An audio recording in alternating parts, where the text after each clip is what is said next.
maharshi kapilāchāryaḥ kṛtajñō mēdinīpatiḥ tripadastridaśādhyakṣō mahāśṛṅgaḥ kṛtāntakṛt. Maharshi kapilāchāryaḥ. Acharya Kapila. Kapila Mahamuni is being indicated over here. He is an Acharya. Who is the one who is known as an Acharya? Whose conduct, chara. Chara means to move. Move doesn't mean literally moving from one place to another. It means conduct of a person. So one whose conduct is very, very beautiful, without any blemish, is known as an Acharya. One whose achara is very good is known as Acharya. So Kapila Mahamuni, Maharshi, he is known as Maharshi. And this Kapila Mahamuni is also one of the avatars of Bhagavan Vishnu. In the Bhagavad Purana, his story comes. We are only familiar with the 10 avatars, the Dasha avatars, but there are more than 10 of the Lord. And one of the avatars is Kapila Mahamuni. Why does he take this avatar? He takes this avatar to expound the Sankhyan philosophy, our Advaita philosophy of Adi Shankara, Sankhyan philosophy. In fact, in the second chapter of the Bhagavad Gita, Bhagavan says he deals with Sankhya Yoga, Sankhyan philosophy, the highest philosophy. So that to expound that, Bhagavan takes the avatar of Kapila Mahamuni. He is a Siddha Purusha. He has fulfilled within himself. Fulfilled what? He has reached that highest state. Lord has already reached that highest state. So he is called as a Siddha Purusha. And he is the one who gave out the Sankhyan philosophy. To whom did he give it out? He gave it out to his own mother. His mother asked him. She says, I've had enough of this samsar. I don't crave for this. I don't long for this. I don't want to get into this ocean of samsara. I don't want to get drowned in it. I know you are none other than the Lord's own avatar, and therefore to her own son she addresses and asks him to reveal that knowledge by means of which one can realize the highest. At that point of time, Kapila Mahamuni gives out the Sankhyan philosophy to his own mother Devahuti. It's a number of chapters in Bhagavad Puran. And this is also called as Kapila Gita. Just as we have the Bhagavad Gita, similarly Uddhava Gita.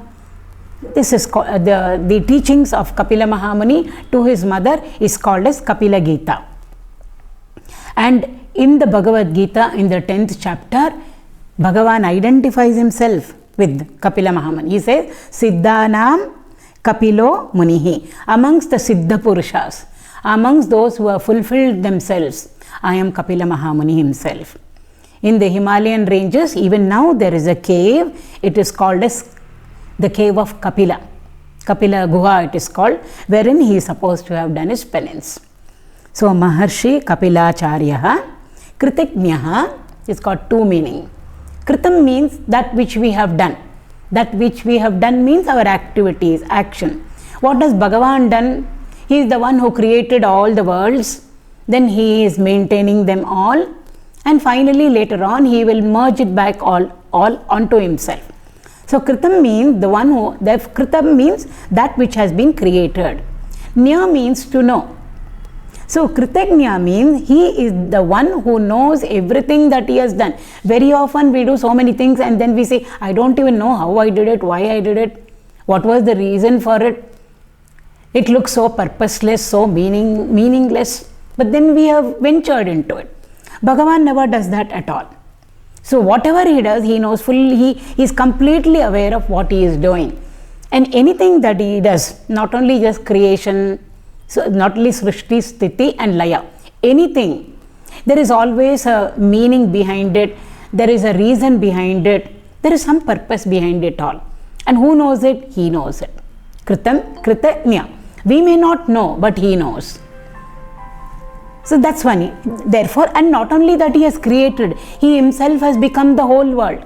So when he himself has become the whole world, who can understand the world better than him? Because he himself has become the many. He doesn't say, I created the many. That is at one level. But from even a higher level, it is not only that he created everything, but he himself has become everything. So when he himself has become everything, all included, nothing excluded, who else will know what he has become much better than him? And therefore, kṛtajñāh. So therefore, herein comes his proficiency, herein comes the efficiency. We use these words for ourselves. When we want to become efficient, of course proficiency must be there, knowledge must be there. Then we have to put the knowledge into the field of activity. There comes in our effort, our skills, our talents, and our kushalata. And therefore, a person is labeled as very efficient, not efficient, inefficient, etc. Bhagavan is extremely proficient and extremely efficient. I mean, all capital letters. There is nobody who is more well versed than him, more proficient than him, and more efficient than him. So that's the meaning of kṛtajñāh. But nowadays we use this word for gratitude as a thanksgiving. So kṛtajñāh means expressing our thanksgiving to somebody or expressing our gratitude to somebody. When will we express our gratitude to somebody? When we acknowledge what they have done for us. So what they have done for us is kritam. It comes under the category realm of activity. Nyo means I know. So first we have to acknowledge, yes, he or she has done something for me for my own benefit. It has benefited us. And therefore, so kṛtajñāh, I know what has been done for me, I acknowledge it, and thereby I express my gratitude to that other person. So that is why we use this word for kṛtajñāh, for expressing our gratitude, our thanksgiving. If even a small little act that somebody has done for us, which is very beneficial to us, we acknowledge and we say thank you and we express our gratitude, how much more we should be in that mode of gratitude to the Lord who has done so much for us. In fact, he is continuously doing, even now he is doing it for us. We may know, we may not know, but still he is doing it for us. Without him, breathing in and breathing out will not happen. Without him, our lungs will not function, our heart will not function, diaphragm will not function. Circulation will not be there, digestion will not happen. It's all karya only going on, kritam. So continuously he is doing it. We should be aware of it. The sun gives its heat and light to us. Do we ever express our gratitude to him? What the sun is giving to us? What are the benefits of the sun? What are the benefits of the moon and its light? What are the benefit of Mother Earth, the soil that is there? Without the fertility in the soil, no crops. No crops means no food for us. No food means how will we survive? So always to remain in a state of kṛtajñāta, gratitude is the best spiritual sadhana that we can do. That is why in the Navaratri time, our Sharan Navaratri time, Sharat Kala, autumn season, which comes just after the rainy season. So when rainy season has come and then afterwards everything just explodes, everything becomes very, very creative in nature. We get the best, we get plenty. Why? Just after the rainy season. Because we know we need the water, we need the rains for creativity. So everything is in a state of creativity in the autumn. Springtime also, yes, but spring comes just after winter. So there may be lack of water, but autumn comes just after the rainy season. So therefore everything, Mother Nature is at her creative best at that point of time. So how will we express our gratitude, our thanksgiving to Mother Nature, to the Lord? Everything is on the giving side for us. We are always on the receiving end. And we never think of being on the giving end always. We want more and more. So we are on the receiving end and Mother Nature is giving to us not in small measures but in plenty. So therefore those 9 days, Navaratri time, is a very beautiful occasion for us to express our thanksgiving, our gratitude to the Lord who has given so much to us and is continuously doing outside of us and inside of us. Without Him, everything will collapse. But it's so difficult for us to go out there and start saying thank you, thank you, thank you to each and every aspect of nature. It's going to be a very long prayer. So we have to go there, stand in front of the trees and express our gratitude. We have to go to the mountains, the rivers, the lakes, Mother Earth over there. Plants are giving to us, the stones and the minerals are giving to us. The animals are also giving to us in some form or the other. The cosmic phenomenal forces are giving to us. And everybody around us and about us also are giving. The markets are in plenty. Fruits, vegetables, flowers. So it's all on giving. No doubt we transact, but still it's on the giving end. Whatever, there is no lacking over there at all. How will we go to every place, each and every place, and say thank you, thank you, thank you, thank you? The whole world we have to express our gratitude. So very beautifully, our Rishi or our ancestor, the tradition has come in, wherein it's so difficult to go out over there and thank the world, thank the universe. Why not bring everything into our own home? It's very easy. We don't have to step out of the house at all. So therefore, we bring everything from the gods onwards.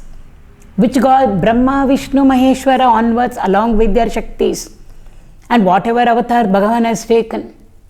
The Rishis, our Acharyas. And of course, we have to go and visit the market and the provision stores, and now and then we'll have to go to the temple. Pilgrim centers are there. The park is there for us for walking. So everything over there which we see out in the world, the agricultural fields, all of it we bring into our house in the form of dolls. So we place them all. There is a way of placing the dolls. We won't go into the technical parts over there. So how the king and the queen represent the leaders. So all of them are arranged so beautifully over there. So it's not, and then we invoke the Lord over there and express our gratitude. It's not that we are doing puja to the dolls. We do an arati, we do an naivedya over there, we light the lamps over there. We offer our prostrations to the dolls. So somebody can ask us, children can ask, why are you doing prostration and doing namaskar to the dolls over there? We are not doing namaskar to the dolls over there. The dolls are a representative. They represent for all the dolls over there. They represent the entire cosmos, the entire universe, the entire world. Everything has been brought in there. Little parks, everything is created so beautifully. It's created before the Navaratri itself, fields.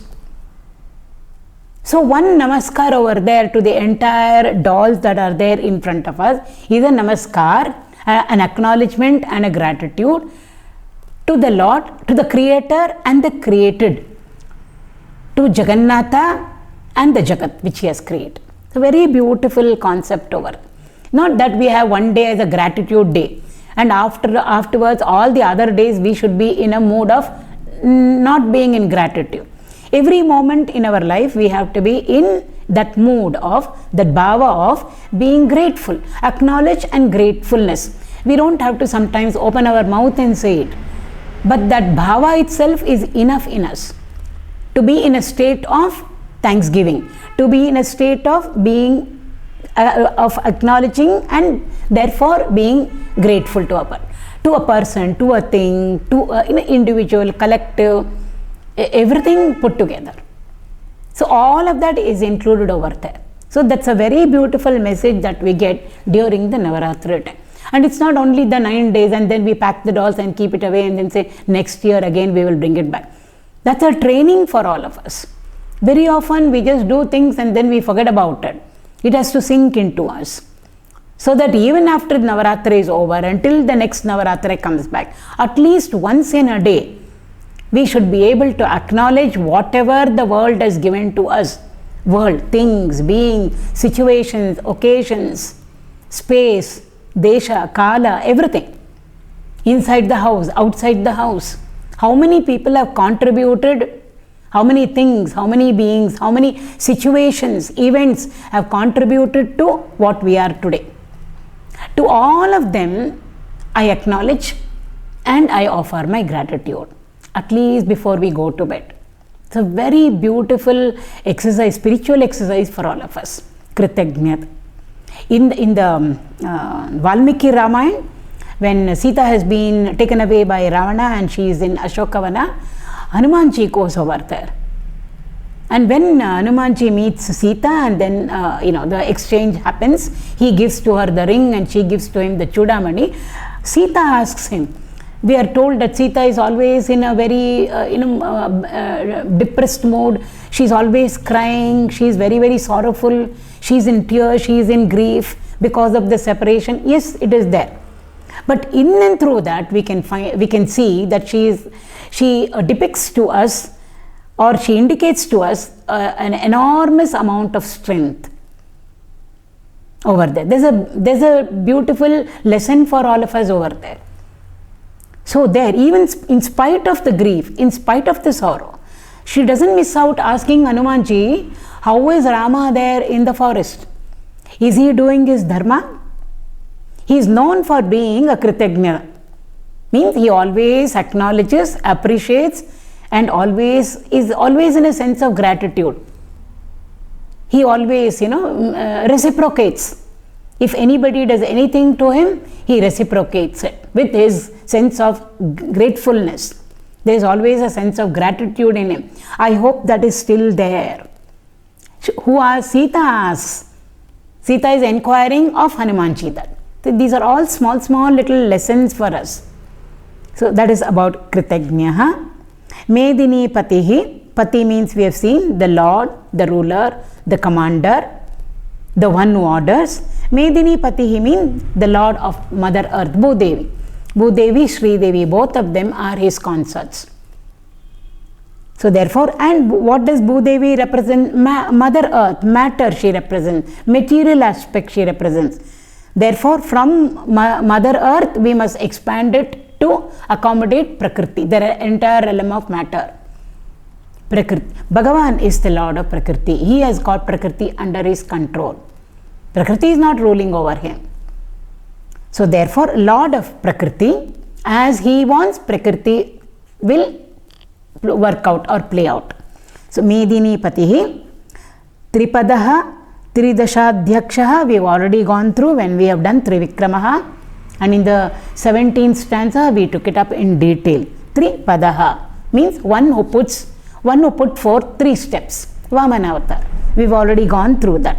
One who took those 3 unique steps outside as Vamana avatar, as Trivikrama. Within us also we have to take those 3 steps within us. Asangoham, asangoham, asangoham, punah punah. If we are able to take those 3 steps within us and transcend or disidentify, we are identified with the body, mind and intellect. If we can declutch ourselves off or disidentify with these 3 equipments, we've already reached the state of mukti. So one who has taken those 3 unique steps. Tripadastridaśādhyakṣō means one who is, again over here it means the waking state, the dream state and the deep sleep. So both of them indicate the same thing. We have to transcend these 3 states. Now all of us are only doing our vyavahar or transaction only in these 3 known states. We do not know of any other state apart from these 3. Waking, dream, deep sleep. And then we come back again. From deep sleep we come back to dream and then we get back to waking. So these are the only 3 known realms for us. Bhagavan is saying there is a 4th one beyond this. How can he says transcend these 3. Take these 3 steps. Cross over these 3. If we cross over these 3, sure we will be able to reach that 4th step, that 4th state, and that 4th state includes all the other 3 states. So Tripadaha, Tridaśādhyakṣō, maharṣṛṅgaḥ. One who has got the great horn. Shringa means horn. H-O-R-N. the horn of a cow. That's what we are talking about. So one who has got a great horn, this represents Matsya Avatara of Bhagavan. That story also comes in the Bhagavat. So the one who has got not a small tiny horn, but a big, Maha means great, he big. Big, what has he got? He's got a big horn. So the big horned Bhagavan, it represents Matsya Avatar. So in the Bhagavat, there is the story comes over there. There is a king, his name is Satyavrata, and that kalpa almost is coming to an end. So Pralaya is about to start in 7 days.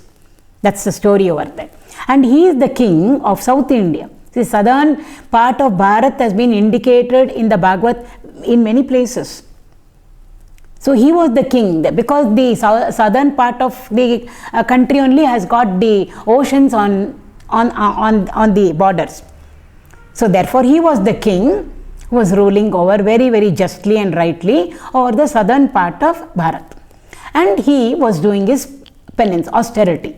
So he had moved away from his kingdom, and then he had built a small little hermitage, a kutia for himself on the banks of a river. Kritamala is the name of the river over there. And then he was doing his penance, tapas he was doing. So one day, as usual, he went to do his sandhya over there, and to do the sandhya, he collected little water in his hands. When he collected the waters in his hands, he found a tiny little fish in the palm of his hand. So he thought, now the fish can survive only in water. So immediately he wanted to put it back into the water. It said, no, don't put me back. It spoke to him. So therefore, because if you put me back, then I will be lost and big creatures will eat me up, aquatic creatures will, don't put me back, it said. So what did he? He took the tiny little fish and put it into his kamandalu of water and carried it back to his hermitage. When he went over there, he found that the fish had grown. And almost it was, from side to side. It had outgrown almost the size of the kamandalu. Therefore, he had to transfer it onto another bigger vessel. So every time he transferred the fish from a smaller vessel to a bigger vessel, he found that it kept on growing and growing and growing in size, which normally doesn't happen. So he knew that this is not an ordinary fish, but it is something extraordinary. So anyway, it kept growing and it kept growing. So one vessel to another, he transferred it. Finally, he thought he'll put it into the river. When he put it into the river, it became huge. And the river was not sufficient for it to swim. Therefore, he thought somehow or the other he'll reach it to the ocean. So he reached it to the ocean and he was about to turn back when the fish said, don't leave me over here. Again, don't leave me over here. Why don't you take me back with you? Then he turned around and asked the fish, who are you? I know you are not an ordinary fish. You are, I think, Narayana himself who has come in this great form, big form. What is the purpose of you having taken this form? Let me know. Then the fish spoke to him. And he said, yes, I am an avatar of Narayana himself. It was Narayana who had come in the form of Matsya. So Matsya Narayana. And the fish told him that in 7 days from today, there will be Mahapralaya, deluge, everything will be covered with waters, and therefore I want you to select all the herbs. Rare herbs are there. So collect them all. And the fish gives him a list of things which he had to collect. I'm not going into the details of the entire story. And then put them, and then on the 7th day, you will see a huge boat you will see. So whatever you have collected, what I have told you to collect, put it all into the boat over there. You also get into the boat, and then he said, because and when they all get, he puts everything into the boat and he gets into it, the waters can overwhelm the boat and cover it up. After all, pralaya water. So then the fish told him, ask Vasuki to come. Vasuki is that huge snake which was used during the churning of the milk ocean. Tie one end of Vasuki to the boat, and then I will come over there in a huge form, in the form of a Matsya, with a maharṣṛṅgaḥ. I will have a big horn. tie the other end of Vasuki to the horn, to my horn.